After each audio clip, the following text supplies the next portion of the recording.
My name is Rob Austin. I'm a professor at the Ivey Business School. My research areas are innovation, information systems, and talent management and the evolution of work.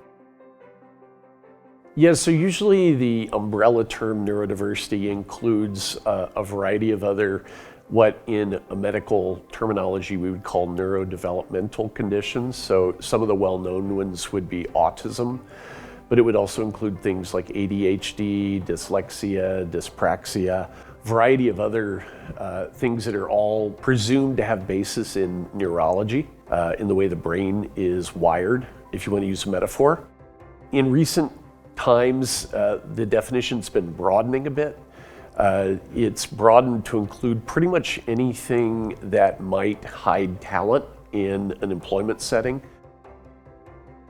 One of the things that a lot of companies have discovered is that some of the particular talents and skills of neurodistinct people are in areas of scarcity in the labor market, right? So there's been a lot of examples of tech companies starting programs like this because they can't get enough data scientists, they can't get enough software developers, they can't get enough software testers.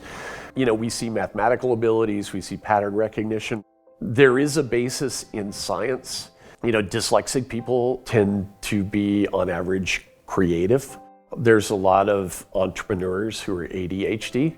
One of the things that we see consistently in our research, when companies solve a problem for people who are neurodistinct to make their talents more active, to make them more able to create business value, that often points to directions for making everybody more capable of creating business value. So we get what we call spillover benefits.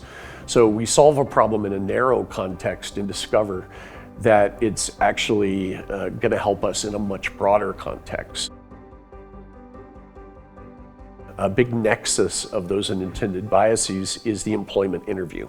You know, especially people on, say, the autism spectrum, they tend to interact socially in a way that doesn't come across as polished or normal. That doesn't mean they're not talented. So these employment processes increasingly in neurodiversity employment are moving towards more tryouts, more demonstration-based methods of assessing talent. So instead of doing a lot of job interviews, maybe we put people together and have them do a collaborative project together, something relevant to the work that they'll eventually do. This is a very good business, and this is one of the things every company we've studied says is this is not us being good guys, this is not charity, this is good business, right? This is something they have to work at because people have a reflex tendency to think this is just good corporate citizenship, you're doing something for the world.